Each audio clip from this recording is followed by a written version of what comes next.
Hello everyone, welcome to GS English. तो ये चल रहा है टेंस का सीरीज, जिसमें हम देखेंगे आज टेंस का चौथा पार्ट। इसके पहले 3 पार्ट बना दिए गए। इसमें present indefinite, past indefinite, future indefinite पढ़ा दिया गया है। आज से हम शुरू करेंगे कंटिन्यूअस का सीरीज। तो चलिए शुरू करते हैं हम आज पहला टेंस कंटिन्यूअस का पहला, जिसमें हम सीखेंगे प्रेजेंट कंटिन्यूअस टेंस। आज हम जानेंगे प्रेजेंट कंटिन्यूअस टेंस के बारे में। ठीक है, चलिए शुरू करते हैं। तो प्रेजेंट कंटिन्यूअस टेंस की जो पहचान होगी, आइडेंटिटी मतलब पहचान होगी, धातु होगा मतलब क्रिया। इसी क्रिया में रहा है, रही है, रहे हैं, रहा हूँ। ठीक है, इस तरह से आएगा तो उसे कहेंगे प्रेजेंट कंटिन्यूअस टेंस। मतलब इसमें क्या होता है, कोई काम शुरू होता है और वह जारी रहता है, मतलब कोई काम लगातार चलता रहता है, उसे कहते हैं प्रेजेंट कंटिन्यूअस टेंस। बात करें इस टेंस की हेल्पिंग वर्ब की, तो इस टेंस के हेल्पिंग वर्ब है इज, एम और आर। ये 3 हेल्पिंग वर्ब है। और बात करें मेन वर्ब की, तो वर्ब की फोर्थ फॉर्म, यानी फोर्थ फॉर्म मतलब कोई भी वर्ब है, उस वर्ब में जैसे गो है तो इसमें हम लगा देंगे आईएनजी, तो उसी को कहते हैं वर्ब की फोर्थ फॉर्म। मतलब इसमें आईएनजी जो लगेगा, हर वर्ब में आईएनजी का फॉर्म लगाएंगे। ठीक है, चलिए पहले स्ट्रक्चर को देखते हैं। पहला हमारा है अफर्मेटिव सेंटेंस की बात करें तो पहले सब्जेक्ट लगाएंगे। सब्जेक्ट के बाद हेल्पिंग वर्ब का नंबर आता है, यानी इज एम आर होगा। इज एम आर के बाद वर्ब की चौथी फॉर्म, फिर अदर वर्ड यानी ऑब्जेक्ट लगाएंगे। अब बात करें अगर हमारा सब्जेक्ट सिंगुलर है, सिंगुलर सब्जेक्ट जैसे ही, सी, इट या किसी का नेम है, तो उस कंडीशन में हम लगाएंगे इज। उस कंडीशन में क्या लगाएंगे, इज लगाएंगे। ठीक है, अब बात करें प्लूरल सब्जेक्ट जैसे यू, वी, दे या कोई प्लूरल सब्जेक्ट है तो वहाँ लगाएंगे आर। और बात करें अगर सब्जेक्ट आई है तो लगाएंगे आई एम। जो सब्जेक्ट आई रहेगा तो उसके साथ एम लगाएंगे, सिंगुलर सब्जेक्ट के साथ में इज लगाएंगे और प्लूरल सब्जेक्ट के साथ में आर लगाएंगे। क्लियर, चलिए अब हम इसके एग्जाम्पल को देखते हैं। करा हुआ है पतंग उड़ा रहा है, तो वह एक वचन है तो हम लगाएंगे ही इज, हो जाएगा ही इज उड़ाने का। फ्लाइंग ए काइट, वर्ब की चौथी फॉर्म लगाएंगे he is flying A kite. अगला है मैं एक पुस्तक पढ़ रहा हूँ, तो मैं आई के साथ लगाएंगे आई एम। उसके बाद पढ़ने का reading, I am reading a book. अगला एग्जाम्पल देखते हैं। वे अपना समय नष्ट कर रहे हैं, कौन वे, तो वे आपका बहुवचन है तो लगाएंगे they are wasting their time. Waste मतलब नष्ट करना, वेस्ट मतलब नष्ट करना, they are wasting their time. चलिए अगले एग्जाम्पल देखते हैं। सीता गा रही है, सीता गाना गा रही है, तो सीता एक वचन है तो जाएगा Sita is singing a song, यानी वर्ब में हम क्या लगाएंगे, आईएनजी फॉर्म लगाएंगे, Sita is singing a song. Clear, चलिए अगले स्टेज की ओर बढ़ते हैं। निगेटिव स्ट्रक्चर में देखेंगे हम क्या होगा, सब्जेक्ट होगा, सब्जेक्ट के बाद में helping verb is am are होगा, इसके बाद लगा देंगे नॉट और फिर वर्ब की चौथी फॉर्म, फिर आपका अदर वर्ड। चलिए इसके एग्जाम्पल को देखते हैं। करा वह अपनी गुड़िया से नहीं खेल रही है, तो वह क्या हो जाएगा सी, तो सी एक वचन है इज नॉट लगाएंगे, C is not playing with her doll, C is not playing with her doll. अगला है मैं अपनी तस्वीर नहीं देख रहा हूँ, तो मैं के साथ में आई एम नॉट लगाएंगे, आई एम नॉट देखने का, looking at my picture, I am not looking at my picture. अगला है रीता और गीता गीत नहीं गा रही हैं, तो रीता और गीता यानी 2 लोग हो गए, 2 नाम हो गया, तो ये प्लूरल में आता है बहुवचन में, तो रीता एंड गीता आर लगाएंगे। ठीक है, रीता और गीता जो है तो हम लगाएंगे are. Rita and Gita are not singing a song, क्योंकि रीता और गीता बहुवचन में आ जाएंगे, 2 लोग हैं। ठीक है, चलिए मुझे बुखार नहीं आ रहा, तो मुझे बुखार नहीं आ रहा आई एम, तो मुझे का I am not suffering from fever, बुखार आने का लगाते हैं suffering from fever, I am not suffering from fever. ठीक है, चलिए अगला स्ट्रक्चर देखते हैं।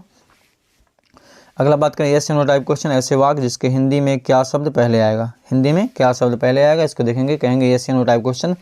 ऐसे वाक्यों को इंग्लिश बनाते समय हेल्पिंग वर्ब को पहले रखा जाता है, यानी इज एम आर को पहले कर देंगे, फिर सब्जेक्ट। और ऐसे वाक्य में अगर नहीं का प्रयोग हुआ, नॉट, तो सब्जेक्ट के बाद लगा देंगे, अन्यथा छोड़ देंगे, फिर वर्ब की चौथी फॉर्म और फिर अदर वर्ड ऑब्जेक्ट का यूज करेंगे। चलिए एग्जाम्पल देखते हैं। क्या वह किताब पढ़ रहा है, तो क्या के बाद जो सब्जेक्ट है वह एक वचन है तो हम इज का यूज करेंगे, is he reading a book. ठीक है, अगला एग्जाम्पल देखते हैं। क्या लड़के मैदान में नहीं खेल रहे हैं, तो लड़के बहुवचन है तो आर का यूज करेंगे और सब्जेक्ट के बाद नॉट का यूज करेंगे, क्योंकि नहीं आया हुआ है, तो are the boys not playing in the field, are the boys not playing in the field. अगला एग्जाम्पल है। क्या मैं पत्र लिख रहा हूँ, तो मैं का आई होता है, आई के साथ एम लगाते हैं, एम आई हो जाएगा, am I writing a letter. अगला एग्जाम्पल है।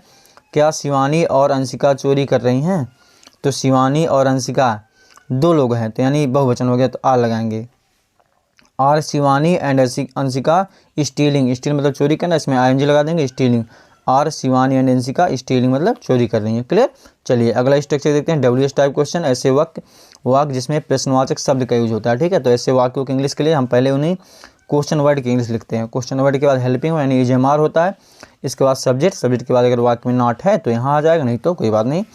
फिर वर्ब की चौथी फॉर्म और फिर अदर वर्ड ऑब्जेक्ट जो भी रहेगा उसको लिखेंगे। क्लियर। चलिए इसके एग्जाम्पल को देखते हैं। जैसे कह रहा कि तुम क्या खा रहे हो, तो क्या का हो जाएगा व्हाट, और तुम बहुवचन इसलिए आर। व्हाट आर यू, खाने का eating, what are you eating. Next है वह क्या कर रही है, तो वह का है आपका सी, एक वचन है, तो what is she, what is she doing, करने का do, what is she doing. अगला एग्जाम्पल है तुम गाना क्यों नहीं गा रही हो, तो गा रही हो यानी तुम आया है तो यह आपका प्लूरल है, और क्यों का व्हाई, तो लगाएंगे are. Why are you not, why are you not singing a song, क्योंकि नहीं आया है तो सब्जेक्ट के बाद क्या लगा देंगे not. Why are you not singing a song, verb की चौथी फॉर्म। अगला एग्जाम्पल है चपरासी घंटी क्यों नहीं बजा रहा है, तो चपरासी एक वचन है तो इसलिए लगाएंगे इज, और क्यों का हो जाएगा व्हाई, और फिर जो है नॉट आया तो चपरासी के बाद क्या लगा देंगे नॉट, व्हाई। चलिए देखते हैं इसका क्या हो जाएगा। Why is the peon not ringing the bell, why is the peon हो गया सब्जेक्ट, इसके बाद नॉट बजाने का रिंगिंग और घंटी का the bell, why is the peon not ringing the bell. ठीक है क्लियर। चलिए अगले स्ट्रक्चर की ओर बढ़ते हैं। हु मतलब कौन या किसने। ठीक है, इसका जो रूल होता है वह थोड़ा अलग होता है क्योंकि इसमें सब्जेक्ट का नहीं होता है। ठीक है, जैसे हु के बाद लगाएंगे इज या तो आर, यहाँ एम का यूज नहीं करेंगे। ठीक है, फिर वर्ब की चौथी फॉर्म, फिर अदर वर्ड ऑब्जेक्ट जो होगा आपका लगाएंगे, इसमें सब्जेक्ट नहीं होता है। तो यहाँ हम बात करें हु के साथ सिंगुलर ही यूज करेंगे इज, अगर हमें लगेगा कि प्लूरल है तो वहाँ लगा देंगे आर। अभी एग्जाम्पल में समझ में आ जाएगा। चलिए देखते हैं।